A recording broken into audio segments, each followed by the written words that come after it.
time to musk up. Wow. Never ceases to amaze me. What cologne you gonna go with? London Gentleman or...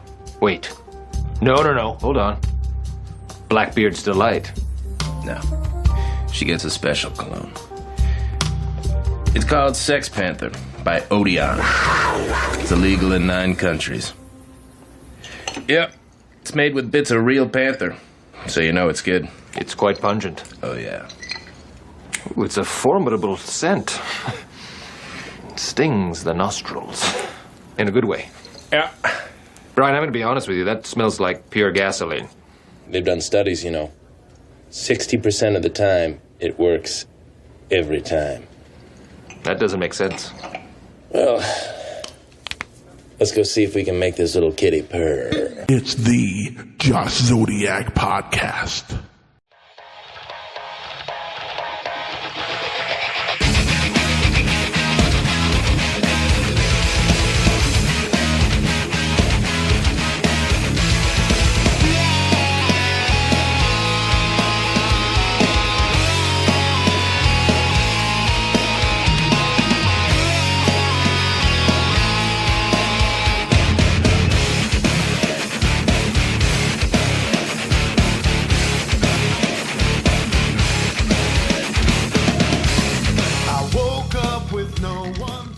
Hello, everyone, and welcome to the greatest podcast you've never heard of. That's right, ladies and gentlemen. This is the Josh Zodiac Podcast, a podcast that has no real agenda and no real script, as far as you know, that is.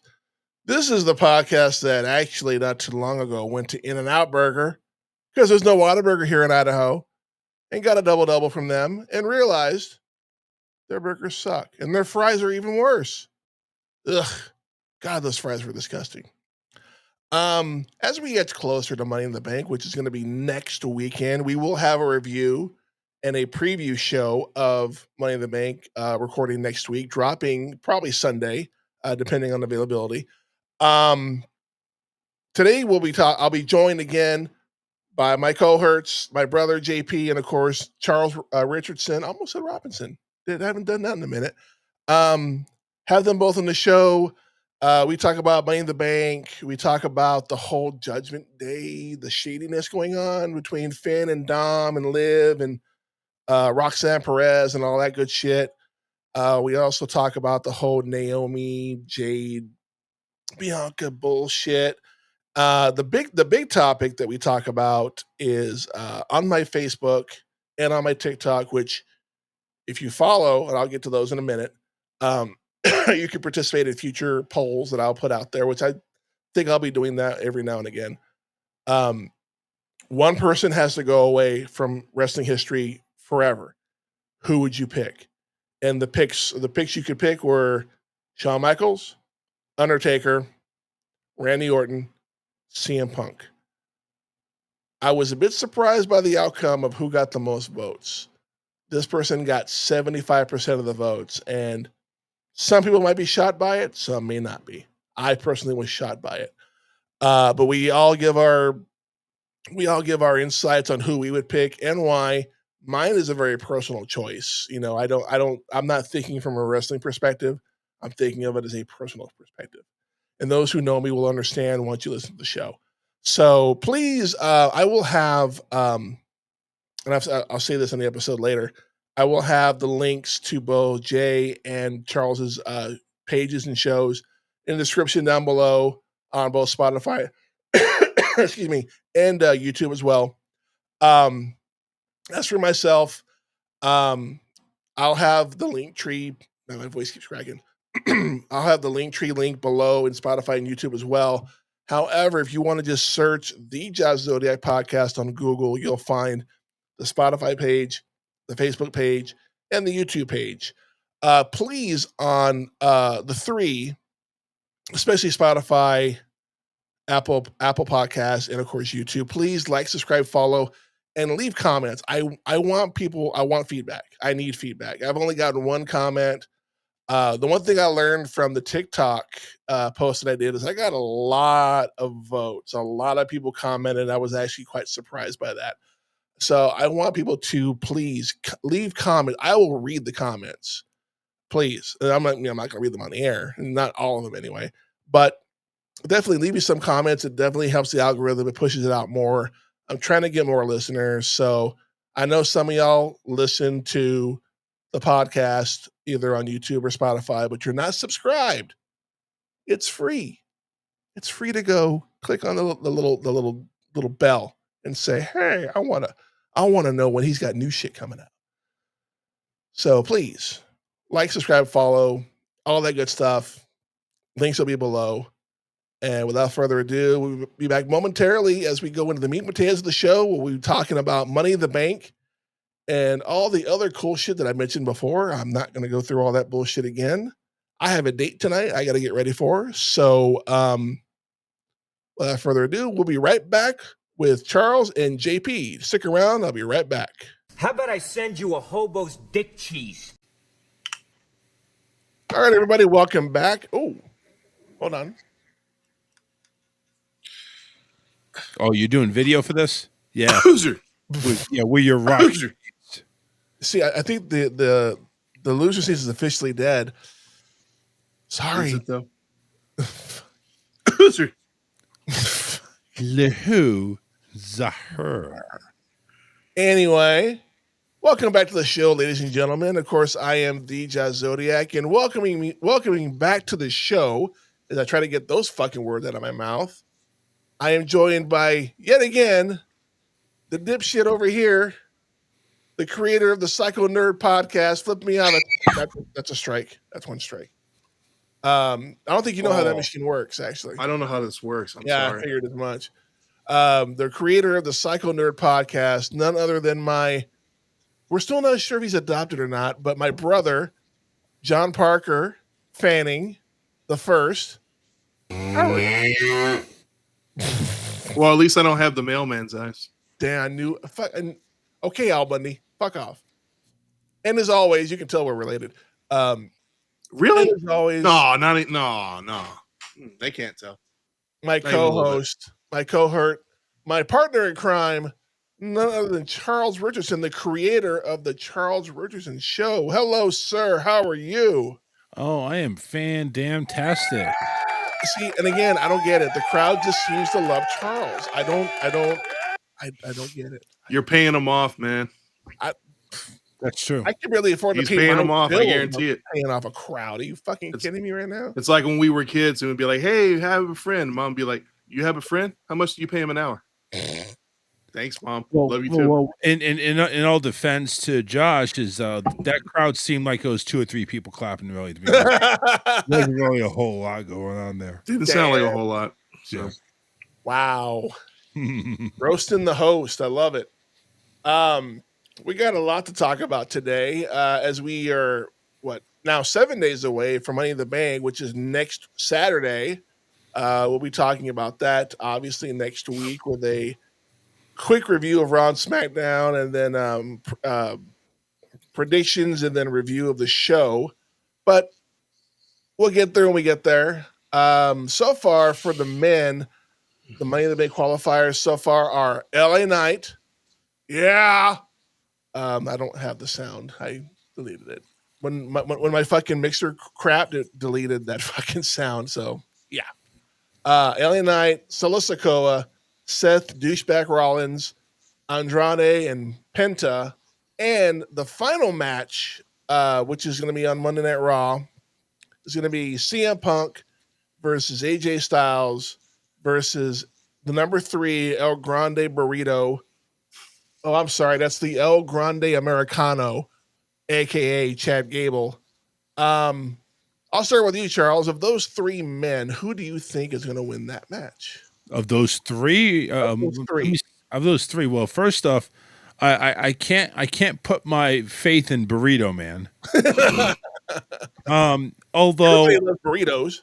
Although I have a strong feeling that's probably where they're going to go with it. They're going to go ahead with the metal plate man, and he's just going to knock everybody out. But I don't know. I don't think they're going to do CM Punk that way. I would like to see Punk take it and cash in, so we can go ahead and get that one final match, even though it might be a cash in match between Punk and Cena. Yeah. Okay. Jay. Well, there's a huge difference between who I think is going to win versus who I want to win. I agree with him. I would love to see Punk win it.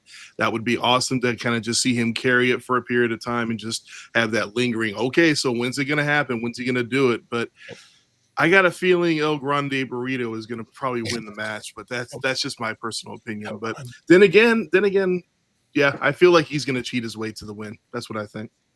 Well, here's my perspective on this, and I have to look at who is in the match. Who's in the match already?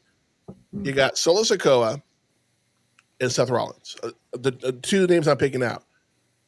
Who CM Punk really doesn't like either one of them, especially Seth. Seth Rollins is like on his radar, and Seth cost CM Punk at the Chamber match back in February.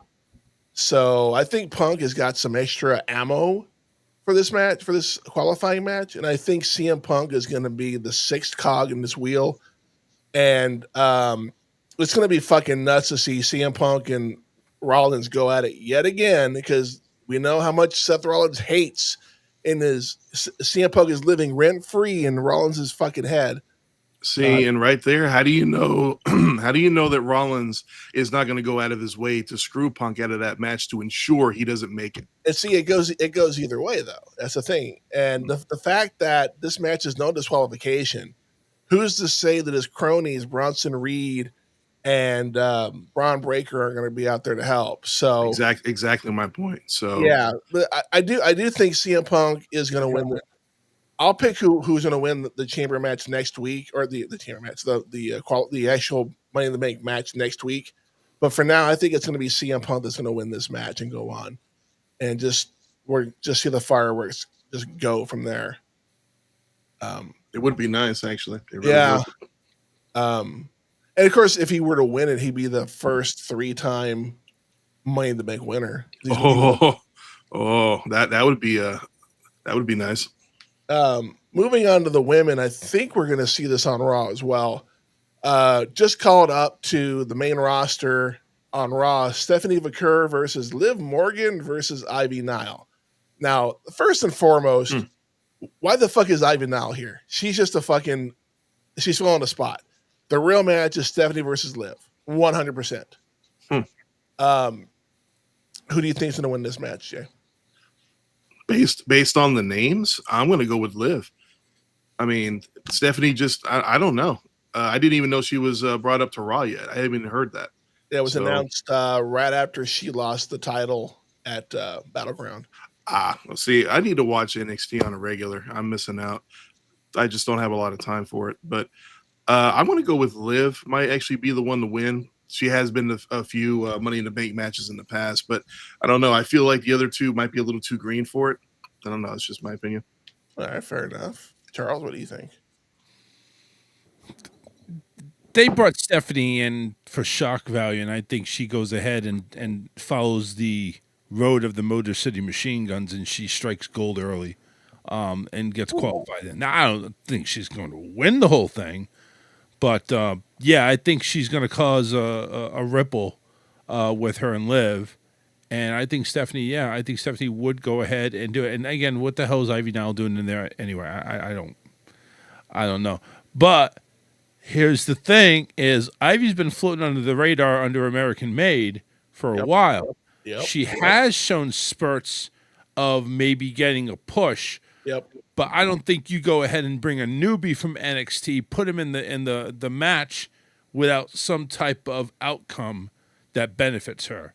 And so I see Stephanie actually going ahead and winning. And same thing, I don't know a whole lot about her. I just know that she's new. She was a hot thing in NXT, kind of hot, just overall. Her and that Julia both, yeah. Kind of hot, dude. Kind of hot.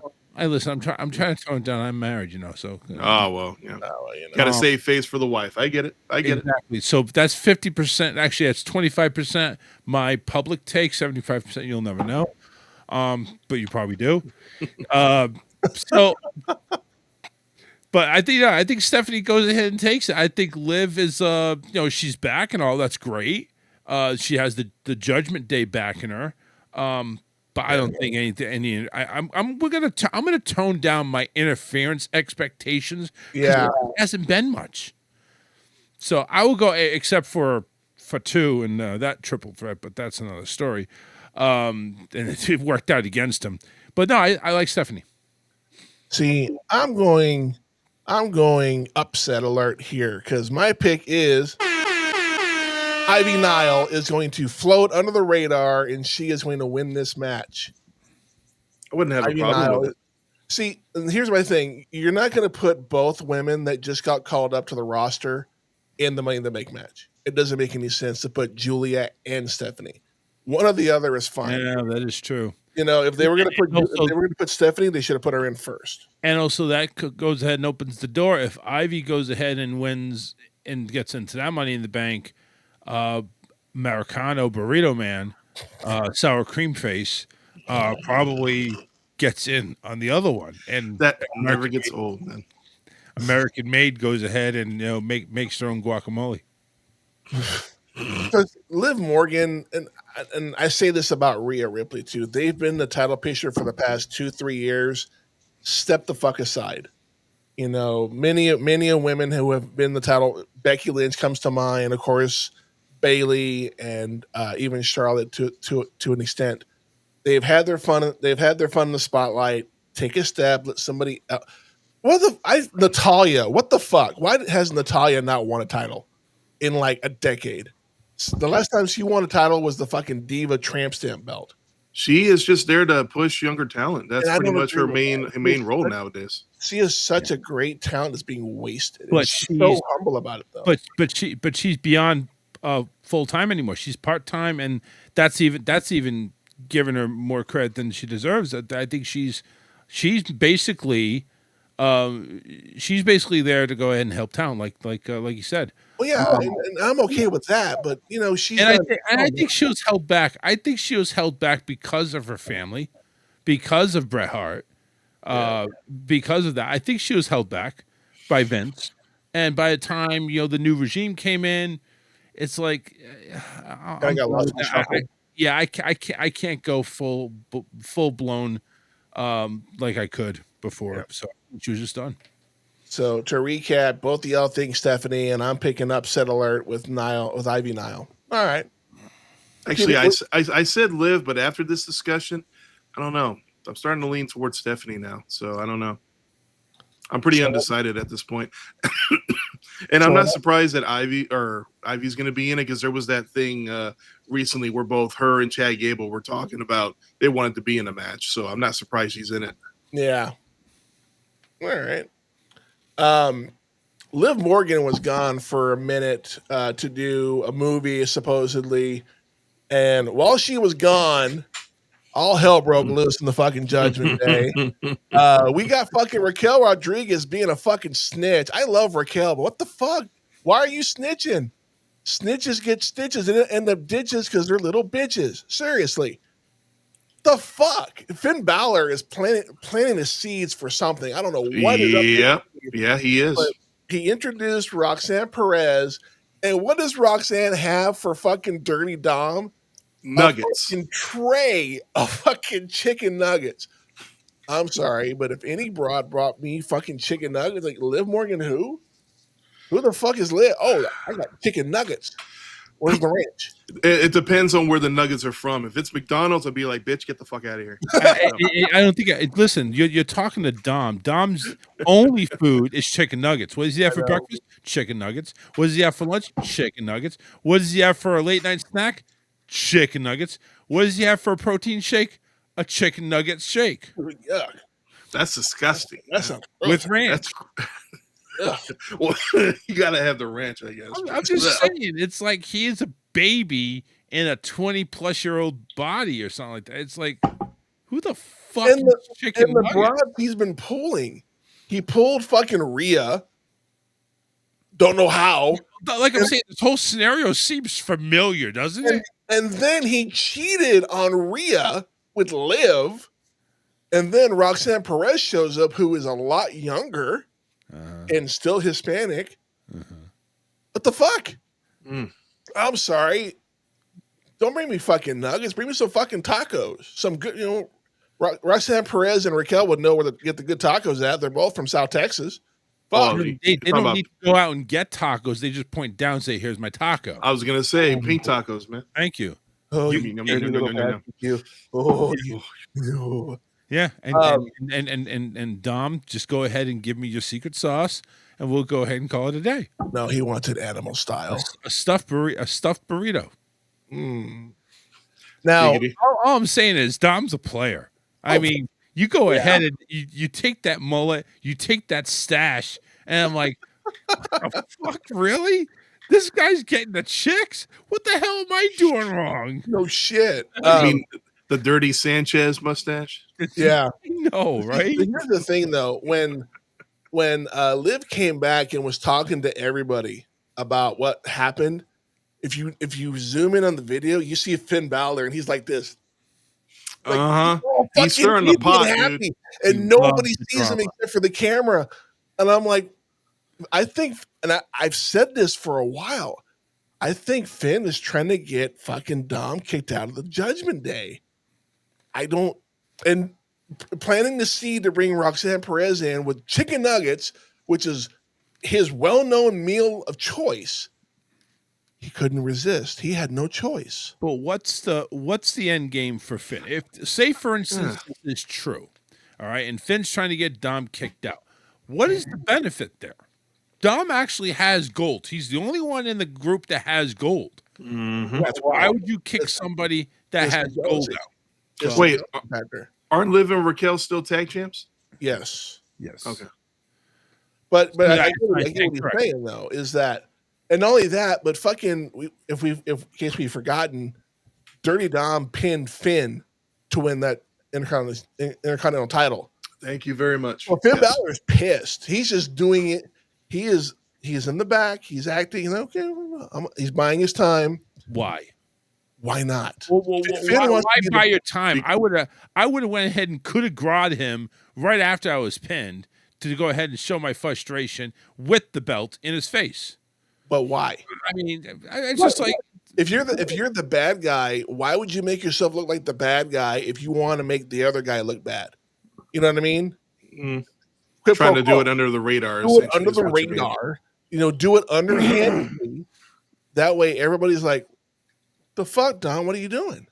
Why are you doing that with Roxanne?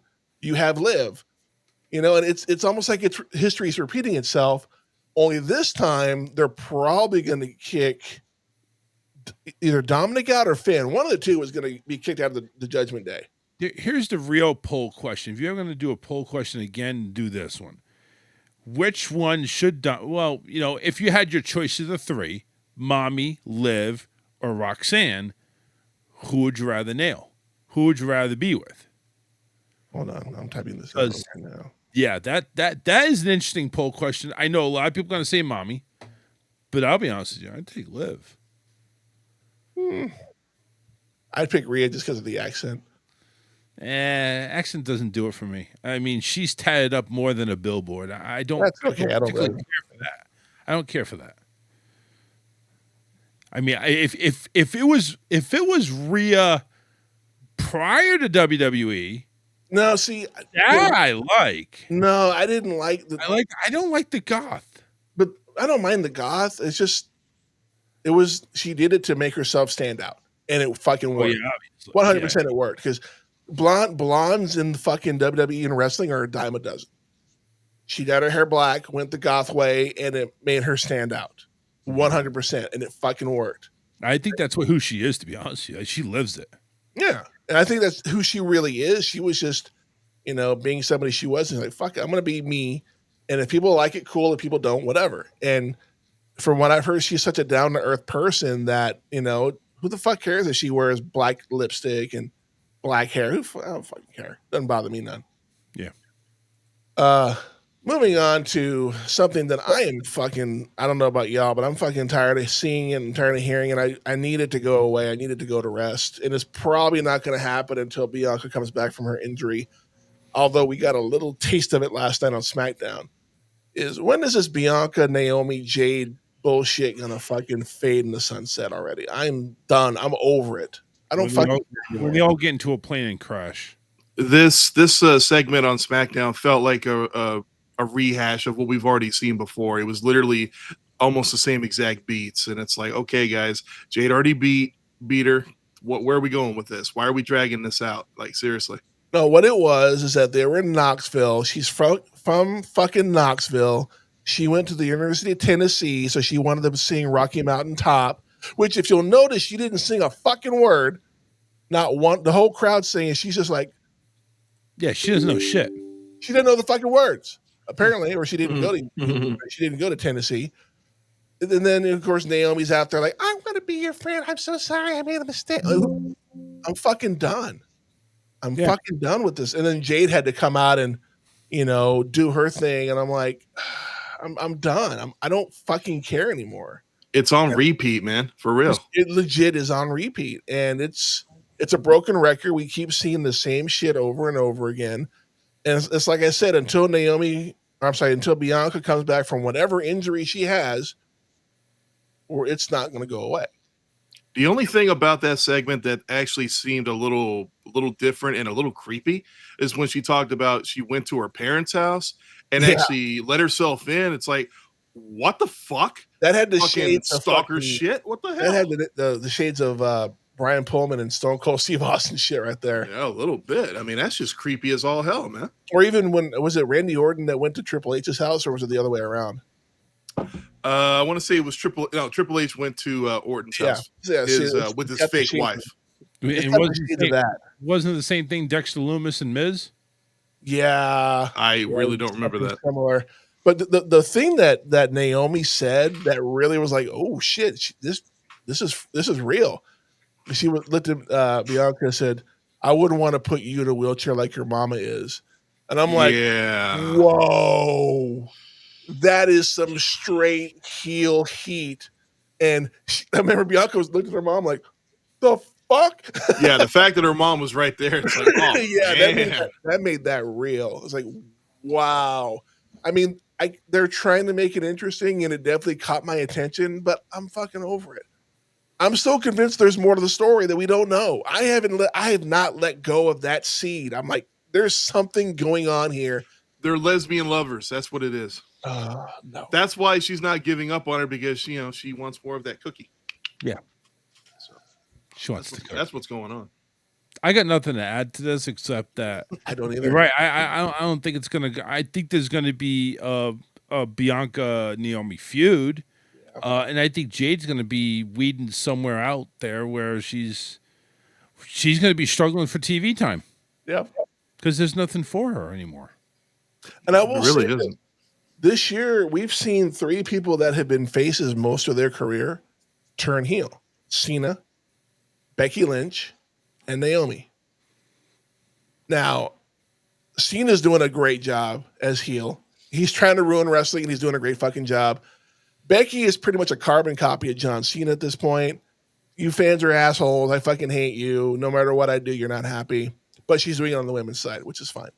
Naomi is horrible as a heel.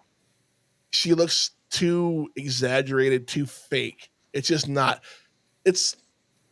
I'm not believing it. It's just, there's more to this than what's going on. And if I'm wrong, I'm fucking wrong, and I'll admit to that. But I just don't. There's something more that they're just sitting on it, and they're gonna make us fucking wait, probably till SummerSlam. I really think you're hoping there's something more. I don't think there is. Yeah, I can't imagine what else there could be at this point. Really. Yeah. I mean, the only thing is that the stalker angle, I kind of, like you said, it made it more interesting. Yeah. I seen 3 different Naomis that night. I saw the one that said, hey, I want to be your friend, and I just want you to forgive me. I saw the depressed, I'm going to cry myself here in a pool of tears, Naomi. And then I saw I'm going to fuck you up and watch yeah. and burn you in front of your whole family. I will fucking kill you in your sleep. Yeah. Now, I'm not saying that's great acting or not. I'm not going to say that, because I don't think it was. Yeah. But I think she sold all 3 phases. Oh yeah, big time. See that? Yeah, I kind of agree with that. I just want them to end this already and move the fuck on.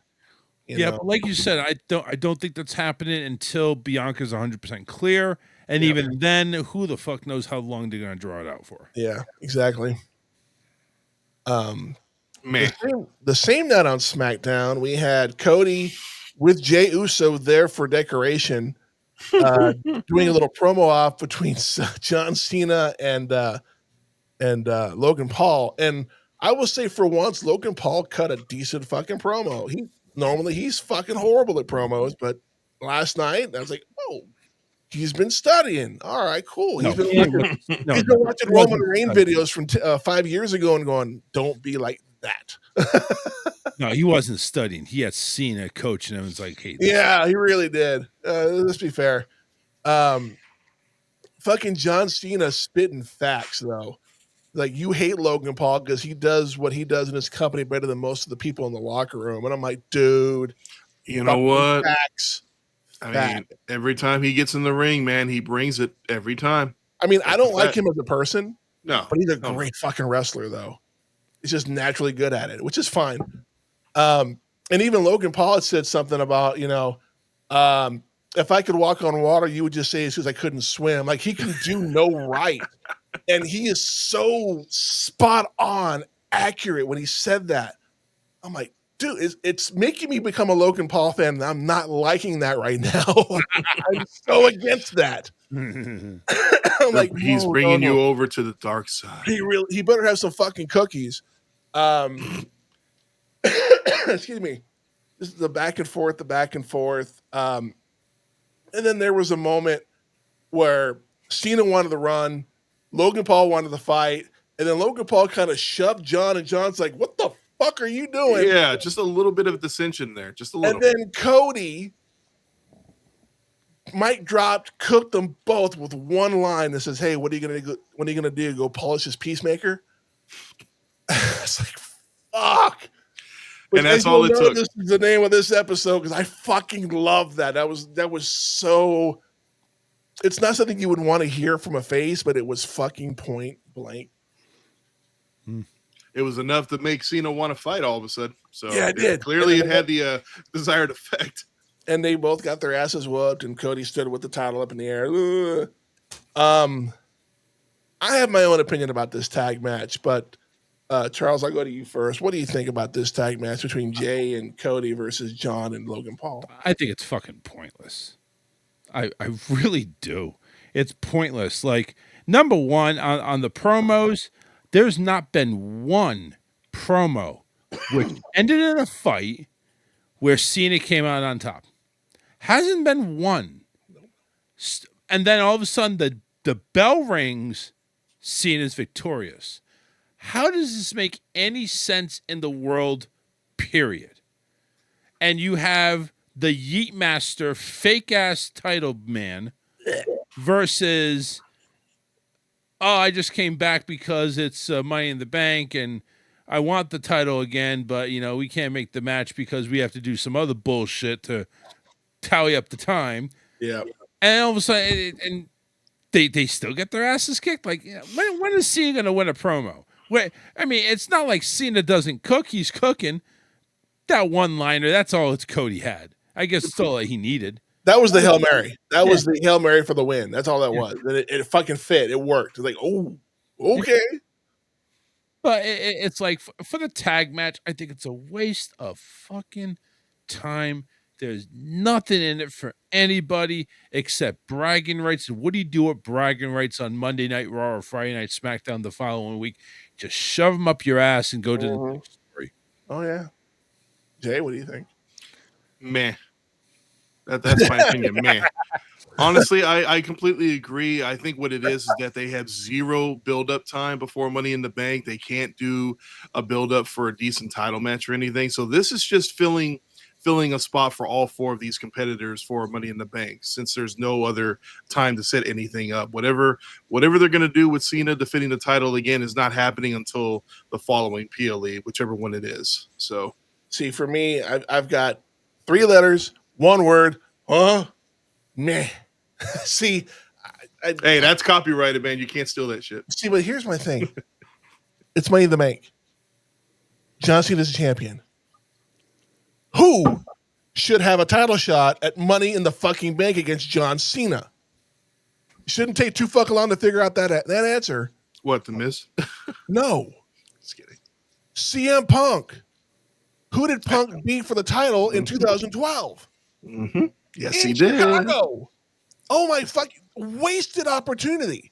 Mhm. Wasted opportunity. Fuck the R-Truth match. That match could have gone away. You don't need that. That's a waste of a fucking it wasn't even a title shot. But I think that was one of the matches Cena probably had on his wish list to go out on. I think one of them was to face R-Truth, and that was the way to build the storyline, interrupt the press conference, get FU'd into a table, and we go on one-on-one. And, you know. Here's a fun little history fact when you talk about Money in the Bank. Around that time, when they talk about R-Truth, his record against John Cena, R-Truth beat John Cena in a tables match the same night that we got the infamous pipe bomb. You remember that shit? Oh shit, that's right. Oh damn, I forgot about that.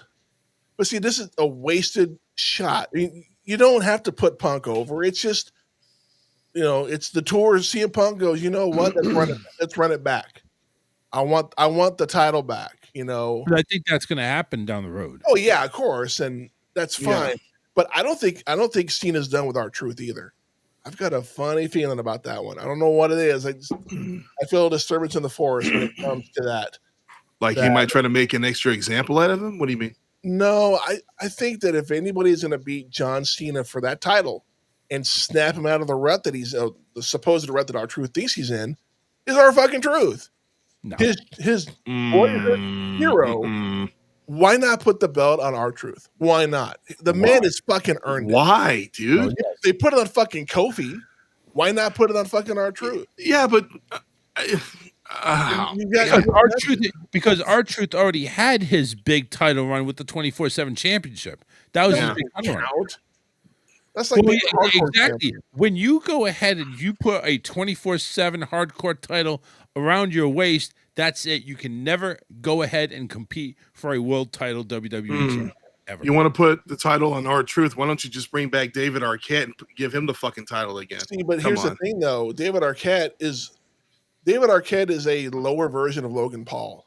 At least Logan Paul has wrestling training. David Arquette was an actor who came in there, learned a couple of bumps, and won a fucking belt. And that, I'm sad to say, is the night WCW really died, is when he won that belt. He tarnished the legacy of the WCW and NWA. I think that's what R-Truth will do to a undisputed championship. I don't think he needs it. I don't think he deserves it. I think it's way too late for him to win that title. When you call a childhood hero when you weren't even born yet, and you talk to individual and invisible people like Little Jimmy, I don't think you deserve a title belt. Little Jimmy's real. Yeah, okay, he's real. That's why you don't deserve a title shot either. Well, we can debate that all fucking day, and that could be an all day fucking just debate. like Chad Gable's not Americana, right? Oh, exactly. I'm convinced he is. I mean, I'm still, I'm back and forth on this one, but that's another person who needs to win a freaking belt. Yeah, agreed. I agree. Oh, yeah. I mean, U.S. title, maybe Intercontinental title. I mean, those are definitely up for grabs. I wouldn't put him at the top tier though. Not yet. No. But he still hasn't won a singles title, and for a while there, what was it? Last year, year and a half ago, it looked like he was going to get it. It looked like he was that damn close, but it just never happened. He got that real strong push, the thank you push, and all of a sudden that fizzled out. He turned heel, and I mean, I think that's at that point too where they were negotiating a contract, and I think somewhere in that contract is all right. You're going to get a title somewhere, and I guess now that I think about it, maybe Money in the Bank might be that chance that Americano. Yeah, you never know. Gable gets. I don't know. But even if Chad Gable reveals that he's El Grande Americano, it's like, dude, you didn't fool anybody. We all fucking fooled you. We already knew. The biggest secret nobody kept. Like nobody. I'm not shocked by this at all. Big surprise, just like Hogan was Mr. America. Duh. Yeah, you weren't fucking fooling anybody, guys. So, Come on now. he takes out the mask. Thank you, and then all of a sudden you hear, "Sorry, don't fucking cared." Wait, And the people chant, "You're a dipshit." I'm gonna move on to what we talked about before we hit record. I had done a Facebook and a TikTok poll. I'm not surprised that TikTok fucking exploded. Facebook is only open to the people that can see the page, so I didn't expect it to blow up. But fucking TikTok, you know what? I'm curious. I haven't looked in a minute. Let me see how many people have looked. Do at I that. have any more views? Well, Any no, likes? I'm just curious how people have seen it. Ooh, nope, that's not what I wanted to see. I forgot where you said it was last time. 9,184 is what I'm at right now. Now, when I compiled the list of and people are still voting, but they missed their chance. They're done. When I did this an hour and a half ago, I was at 8,340 views. So it's gone up almost 1,000 since then. Had 19 votes on Facebook, had 155 in counting on TikTok for a grand total of 174 votes. The poll was as follows: erase one from history. And both of you gentlemen, as long as with myself, will get to pick who we would take out of this list. If you could erase one from WWE or from wrestling history altogether, who would it be? Shawn Michaels, Undertaker, Randy Orton, or CM Punk? Now, before you give me your answers, I want you to guess who got the least amount of votes. It's pretty fucking obvious. Undertaker. Boom, 100%. You can't erase Undertaker. There's no way. Undertaker got 7 votes on both platforms. And those are 7 very retarded people. Well, see, and I was looking at the R word. I was looking at the comments, and somebody had said, and I don't have their name, and I'm not going to blast them. You should. Oh, I probably should, but they had said if you take Undertaker out of wrestling history, nothing changes. And I'm like, have we forgotten the streak? The debut of the Undertaker, the ministry, the corporate, the introduction of the Hell in the Cell. Fucking Kane. Yep, that's exactly what I'm talking about. So many different things that go different if Undertaker is not there. Now, Jay, I know you and I have been watching wrestling a very long time. Of those 4 men, who would you erase forever and why? So it was Taker, Shawn, Orton, and who else? Punk. I mean, I can't see erasing any of them, but if I have to pick somebody, if I really have to, I have to pick Orton. Why? Because there's so many contributions that the other guys put towards wrestling. I'm not saying Orton never did, but we just talked about Undertaker, so there's no point in going into more detail there. But with Shawn, like, are you serious? We don't get the Iron Man match at WrestleMania 12. We don't get the Generation X.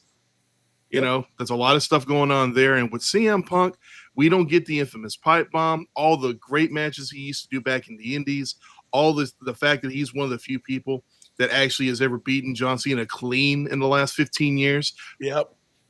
I mean, and the contributions he's made over the years, twice Money in the Bank winner, World Heavyweight Champion. Orton has done plenty, but out of all those, I feel like he has had the least impact on me. I've never been the biggest Randy Orton fan. I got nothing against him. I got nothing against the guy. He's got great charisma. He's been around for quite some time. He's done a lot of stuff, but he's also done a lot of repeat shit over the years, you know, with him and Triple H and John Cena, a lot of the same fucking matches over and over again. Yep. That's why I pick him.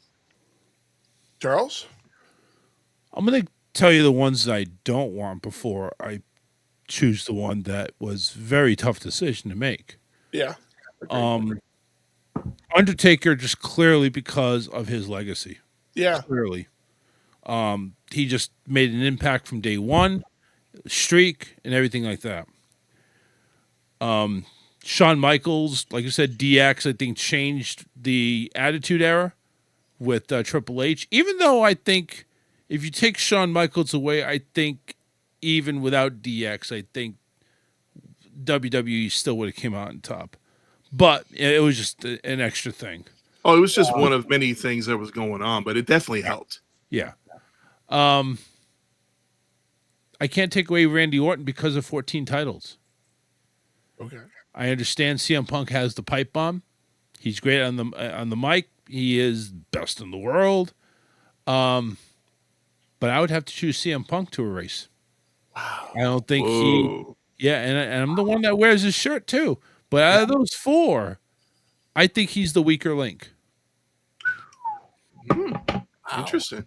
Now, before I give my pick, and my pick is pretty fucking obvious. If you know me well enough, you'll know. If you know this person's history, you'll understand.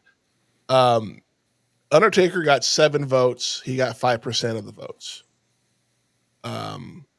Randy Orton got 11 votes total, 7% of the votes. Shawn Michaels got 22 votes, 14% of the votes, which leaves CM Punk with a staggering 115 votes, 74%. And also, too, another thing, out of those 4 wrestlers, how many of them left the promotion?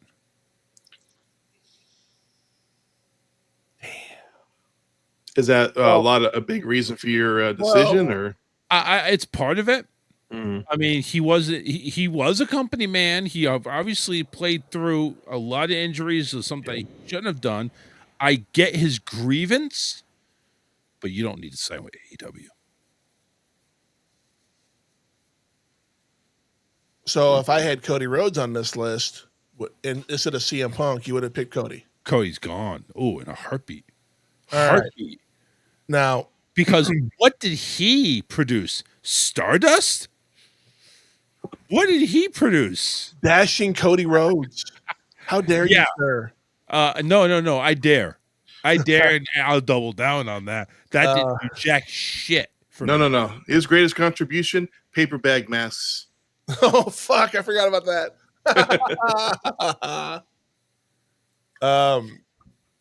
For me, Shawn Michaels being a local Texas guy, he was a bit of a dick back in the day, but you know what? He has since grown up and become a better person. He's now the guy in charge of NXT.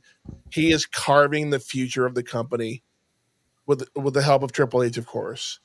DX, you cannot mention Shawn Michaels and not mention DX. He was one of the biggest heel turns of all time. Shawn Michaels when he freaking super kicked Marty Jannetty in the barbershop. Oh, people still talk about it to this day, and it happened 30 years ago. People still talk about it. It's one of the best heel turns ever, dude. Shawn is safe. Undertaker, again, another Texas guy. I'm not even going to touch Undertaker because his legacy and what he's done speaks for itself. I will not touch that. The only blemish on Undertaker is the one loss against Brock Lesnar. Oh no, he lost to freaking Roman Reigns as well. I think. But does anybody really remember that shit? Those 2 losses are bullshit. He should never have lost those 2 matches. But that's not his fault. That wasn't his call. CM Punk.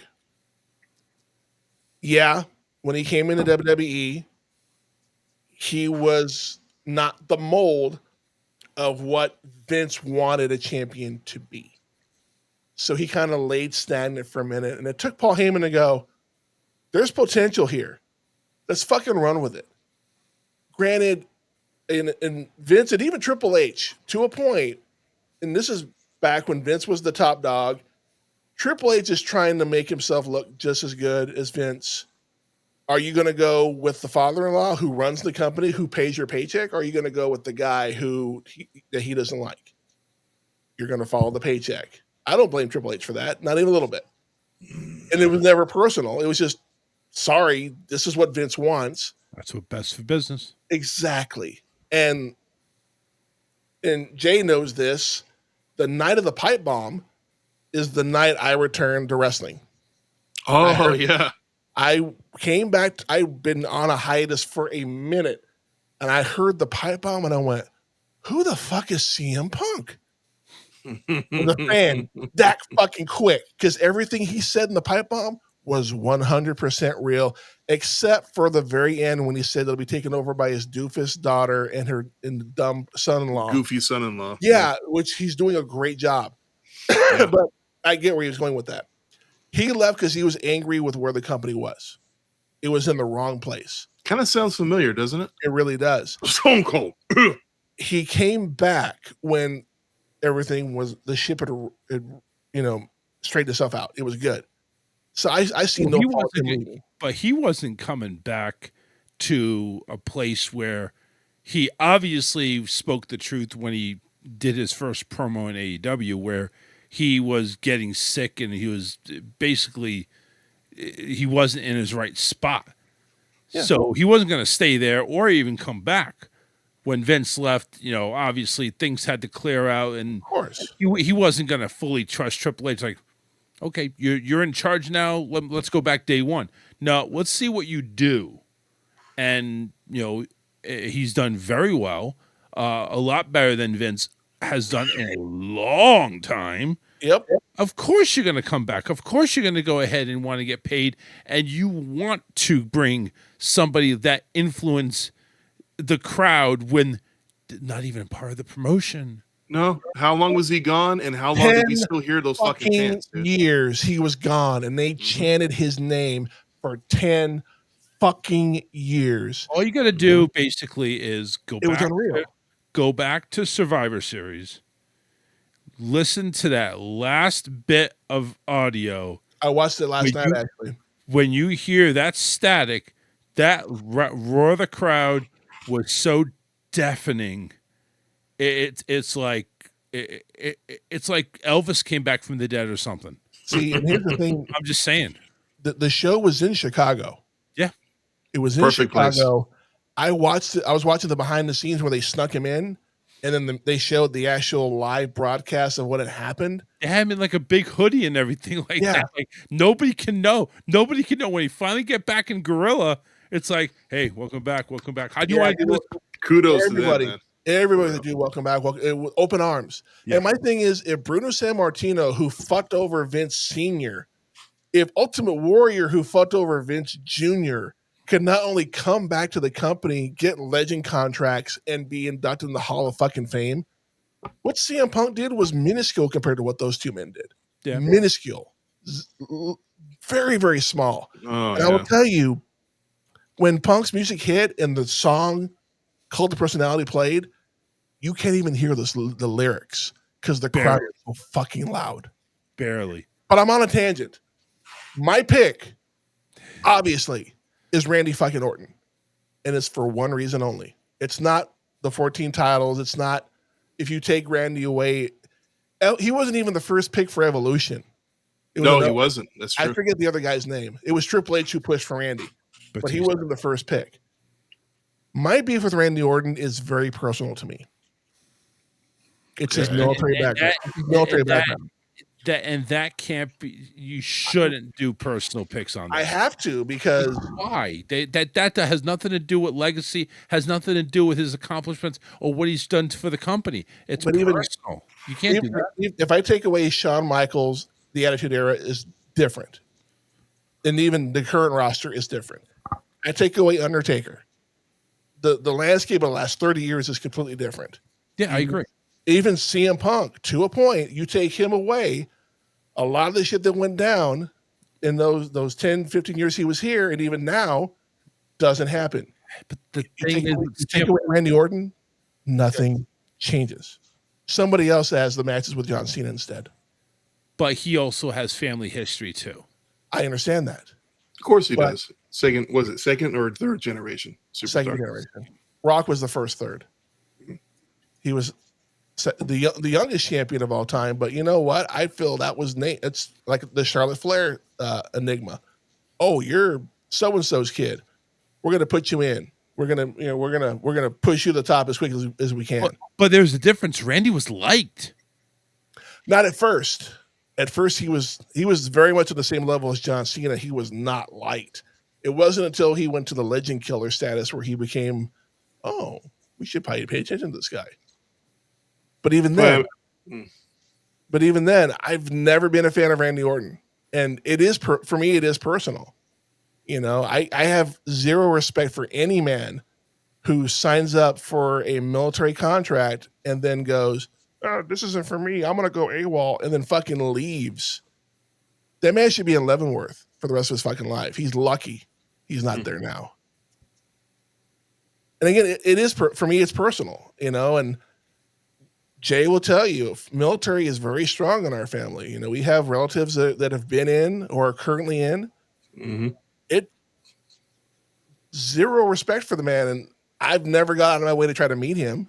You know, at least John Cena pretends to be a soldier. At least he's, you know, supporting the troops and doing all that good shit. You know, I don't know. I just don't like Randy Orton. I never have, never will.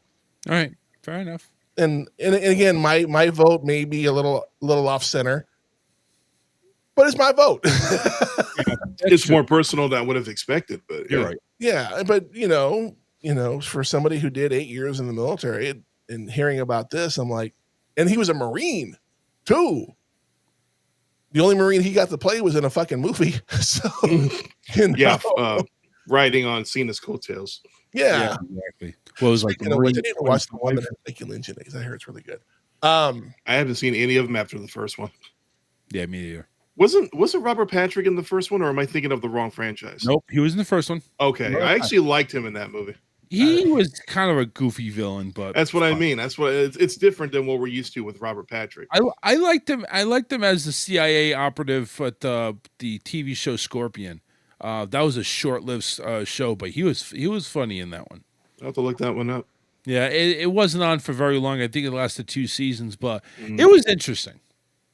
But my last question to y'all before we wrap this up is, with the CM Punk tally at, 75% almost of the votes, are you surprised by that? No. I'm not, because a lot of people they're just fans. They're not in depth like other fans are. They don't read between the lines. They probably never knew the situation that happened between Vince and CM Punk, or the behind the scenes and all. They don't know all that. They just, he fucking quit. No, there were reasons why he quit. Dude. Yeah, he didn't quit just because he didn't pull a Sasha Banks and Naomi just fucking roll the fuck out. No, he was unhappy. He didn't quit. He was unhappy. He was injured, and they didn't want to give him time off to heal. They're just like, well, we don't care. Just put a Band-Aid on and go out there and compete. Come on, it's time. Your time. Yeah, Vince did not like anybody, and he almost died apparently because of misdiagnosis with the WWE's doctor. Yep. So fuck yeah, he should have quit. But I wouldn't go over to AEW until I've actually researched WWE first, because when he went to AEW, Trips was in charge. Yeah, but Vince was still.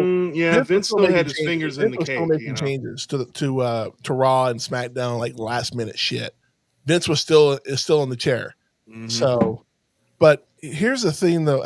I had a thought about Punk, and I totally fucking lost it. God damn it! I hate when I do that. Go to AWOL. He go AWOL too? No. He's never been in the military. I think if anything, Punk. Yeah. The only thing about Punk that bothers me is the fact that he spent so much time bad-mouthing the company. It's like, yeah, okay, you were unhappy. You left because you weren't very happy. A lot of different things. It was like a perfect storm of so many different things ruining your experience working there. I get that, but you don't have to dog them if you're not working for them anymore. It's like, just let it be. But see, here's the thing, though, too, is that the shit in the locker room in AEW was worse with, what's his name? Luke Perry's kid was just a little shit. I remember that. With everybody. I mean, and CM Punk, and they showed the video. Punk didn't get any of that. Punk was trying to like, I'm done. I don't want to deal with any of this bullshit. I just want to get the fuck out of here.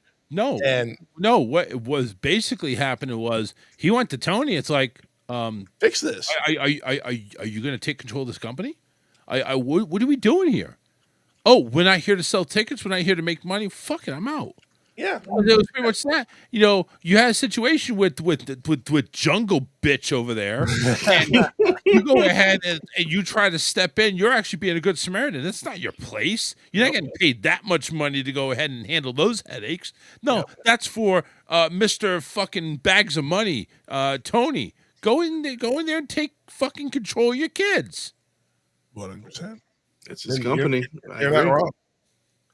Again, I was just shocked to see him. I would have thought it'd been Sean or even Randy Orton would have been the two top ones, but it was just CM Punk. I'm like, there's a lot of haters out there. Well, there's always been a lot of haters towards CM Punk.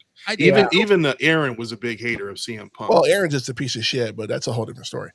I don't think it was hate. I honestly think it makes who was going to have the less impact if they got removed. If Thanos snapped his fingers and one of these four wrestlers left, how much different would the WWE landscape be? I think CM Punk makes the least difference. I think Randy Orton makes the least difference. Yeah, I agree to disagree on that comment. You could have put anybody in Randy Orton's spot, and you could have put Cody Rhodes in that spot. Hell, you could have put John Cena in that spot. Granted, can you imagine how much different Evolution would have been if it was John fucking Cena? I'm saying that's an alternate universe I wouldn't mind seeing. It's like a girl who plans her wedding since she's a little girl. All she has to do is insert somebody into the fucking wedding. It doesn't matter who it is. It's like basically saying that I can't see another Spider-Man except Tobey Maguire. I can't see another Batman except Michael Keaton. I can't see anybody else filling that role except Randy Orton. See, that should be a poll. Who's the best Spider-Man? That's going to generate some fucking heat. There's some haters out there for Spider-Man. I'll tell you what. I think the Batman one would be more fun. Since you're in the wrestling thing, I'll go ahead and post that on mine. Shit. Fuck it, do it. Yeah. Fuck it. I don't give a fuck. It's all good. Well, that is all we had. That we did kind of go off topic there a couple of times, but you know what? That's what makes this podcast so fucking awesome is that we can go off topic. We can agree to disagree. At the end of the day, we're all still cool, and we all still love each other. That's all that fucking matters in the world, right? Nope. I hate you, Jay. You fucking piece of shit. How dare you? Yeah, I know. I know. I just feel the love. I don't know if y'all noticed the new logo right there. A buddy of mine back home made a anime logo. It's me like Godzilla with a microphone and a championship belt and people running away. Godzilla. It's fucking. I like it. It's Godzilla. It looks like Godzilla, but due to international copyright laws, it's not. Still, we should run like it is Godzilla. Anywho, we'll wrap up this episode. We will be talking about, like I said earlier, we're talking about Money in the Bank, review, predictions, all that good shit that we do.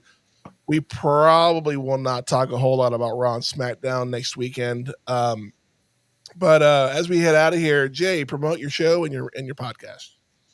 All right. The Psycho Nerd Podcast. I have actually just recorded a new episode. I'm currently in the process of editing, so that'll be up soon. And that's on my YouTube channel, The Repeat Movie Viewer. Again, I've just filmed some new stuff. It will be up soon. It's just finding the time to edit. So it will be up soon, I promise. Do it. Charles, promote your show, sir. It is the Charles Richardson Radio Show, heard live on multiple different platforms every Monday and Wednesday from 8 p.m. to 10 p.m. In a couple of Wednesdays, we will have guest Kristen Williamson from Empire Mountain Solutions. She is an expert in autism and ADHD, so we'll be talking a little bit about some mental health going on. And we're expecting to have her on when my calendar loads up, it'd be nice, but it won't. We'll have her on soon. Yeah, very soon. The 11th is what we're aiming for. When will then be now? Soon. But yeah, And- you can hear me on Facebook and YouTube. Just search The Charles Richardson Show, and on power1radio.com, home of the 80s and 90s dance hits, and also on Sunset DAB over there in Ireland. Maybe my girlfriend Becky Lynch is listening. Doubt it. One can only wish. Wishful thinking. Yeah. I don't think she's up at 1:00 in the morning. Well, it's 1:00 Ireland time. So Yeah. yeah, you never know. Maybe she's got that jet lag. I don't know. Yeah, she could be. She could have the lag. One can only hope. I will have both of their links to their shows and everything in the description below on both Spotify and YouTube. And again, ladies and gentlemen, I am the Josh Zodiac. This is the Josh Zodiac podcast. Stick around. I'm either going to do the hot take or I'm going to do an announcement. I don't know yet because the host is never prepared. So Shame. fuck Shame. off. But either way, I'll be back momentarily. Stick around. I'll be right back. He really seems to care about what I have no idea. Hello, everyone. Welcome back to the show. Last week I did a hot take on toxic fan bases, mainly in movies and film and even comics to a point. People can be very toxic. This particular week, my hot take is going to be on, and before I get into that, I wasn't going to talk about it. I kind of was talking about it earlier in the episode. Charles was like, maybe you shouldn't talk about it. It's just not your fight. It's not your thing. But the more I think about it, I think it kind of is, because I went through something very similar to what I'm about to talk to. So this week's hot take is going to be the Caitlyn Clark, Angel Reese situation. For those that haven't figured it out by now, I am white. I grew up in South Texas. The neighborhood I grew up in, we were predominantly the minority, which is fine. No big deal. I still had friends. I got bullied, but I still had friends that were not white. And I think that unique experience made me a better person. It made me understand the value of what family. I saw what different cultures, different races of people do for their families, and how they connect with their families. So that kind of gave me a unique perspective. So no racism here. I don't know why I said that, but I feel like it has to be said these days. The thing that Caitlyn is going through right now, I experienced something very similar. When I was in high school, as a freshman, I was 6'2". As a sophomore, I was about 6'3", 6'4". Tallest dude, well, one of the tallest people. My buddy James, who I know since junior high, he was tall in junior high. He just stopped growing in junior high. He was like 6'4". So when I got to high school, I caught up to him, and he and I were the two tallest players that we had on the basketball team. And so I tried out for basketball. I didn't have any great skills. I knew how to stand under the rim and catch rebounds and the occasional block shot. But because I was tall, they were putting me on the team to try out. The coach that we had, Coach Johnson, I will not reveal his first name. He was a black man, didn't like me for whatever reason. But yeah, okay, fine. I'm going to prove that I belong here, And the week before the first scrimmage that we had, the way he would cut players is that he would give them a Band-Aid. Kind of a fucked up way to do it, but the point gets across. He hands me a Band-Aid. And I'm like, Coach, are you sure this is meant for me? You sure it's not meant for somebody else? And he went, oh no, it's meant for you. I don't want white boys playing my sport. Let me say that again. He didn't want white boys playing his sport. Now, me being 15 at the time, my sarcasm was growing at that point, which is one of the many free services I offer to this day. I looked him dead in the eye and said, well, Coach, didn't a white dude in Canada invent basketball? And he told me to get the fuck out of his gym. And that sat with me I never even told my mom about that. I don't remember telling her, because I think my mom would have had a fucking field day with that one. I kind of let that one go. I'm like, you know what? It is what it is. Fast forward senior year, basketball team is horrible, by the way. Probably would have been much better with me on it, but the coach came to me and said, I want you to play for my team. I can guarantee you can keep your gear. We'll get you new sneakers. We'll guarantee you'll be a varsity. We'll get you a Letterman jacket, all that stuff. And then my reply was, well, see, coach, I thought you didn't like white boys playing on your team. And he just kind of just looked at me and I was like, I'm a hard pass. Sorry, coach. I'm not going to deal with that. I tell this story because I feel like it's the same. It's very similar to what Caitlyn Clark is seeing in the WNBA right now. She is a really good player. She is phenomenal. She was good in college. Just Angel Reese was on a better team that had better players all around, But if you want to be technical, Angel Reese started all this 2 years ago in that championship game between, I think it was Indiana and LSU. I forget who Caitlyn Clark played for. I don't remember. But I do know, and this has been in my mind for a while, Angel Reese, when they were about to win the game, walks up to Caitlyn Clark. She could have picked any other player on the team. She singled out Caitlyn Clark because she knew she was the best player on that team. Started doing the John Cena, you can't see me, and then started pointing at her ring finger. Okay, cool. That's fine. You got yourself a fucking college championship ring. That's good. They both go to the WNBA at the same time. Caitlyn Clark, whenever she goes to someone else's town, they sell out every fucking game. And not just in Indiana. When they go to Chicago, if they go to LA, wherever they go, people are there to see Caitlyn Clark play. And I think the WNBA doesn't know how to handle that kind of star power because they've never really had a star that they've had some players. They've had Candace Parker, they've had Lisa Leslie, Sue Bird comes to mind just off the top of my head. I don't watch the WNBA and I really don't care. But I really shouldn't say I don't care. I do because I'm seeing the same shit that I saw. And it's not fun. It's not fun. It's really not. It's straight up reverse racism. It's just racism in general. Apparently you can be racist to a white person, but you can be racist to a white person. But if a white person is racist to somebody else, it's just, oh my God, I can't believe that. Racism is everything. There is no, oh, there's a loophole. You're white. It's okay. It's not okay. And that's what's going on here. We're seeing a lot of these players, majority of them are of the African-American persuasion that are hard fouling Caitlyn. They're making statements. They're trying to bully her. And Caitlyn, God bless her heart, she is just walking away like, whatever, it is what it is.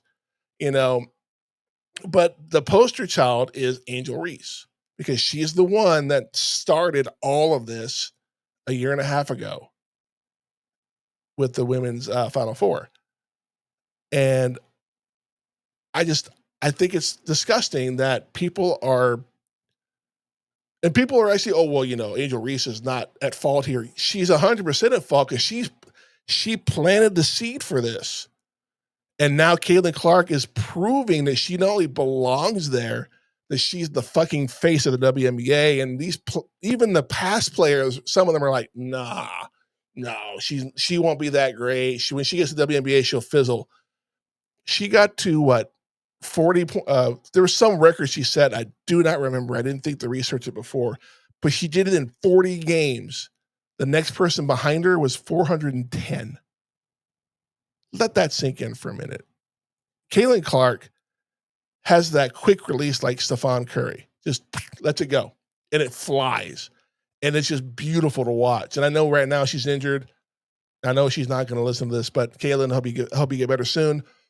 You definitely are fun to watch. I watch just to see her play. And I compare her to Larry Bird. When I was a young boy discovering basketball, the player I gravitated to the most was Larry Legend. Larry Bird is the man who got me watching basketball. Now, granted, Michael Jordan is the man who got me loving basketball. There is a difference.